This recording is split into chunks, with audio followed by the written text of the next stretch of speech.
கற்பகம் என்னும் கடவுளின் மெய்யில்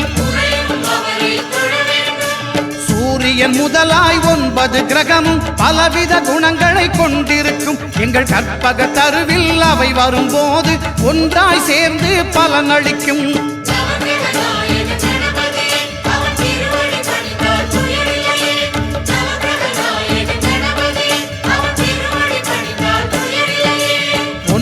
கோளும் ஒன்றாய் காண அங்கு கற்பகம் என்னும் கடவுளின் மெய்யில்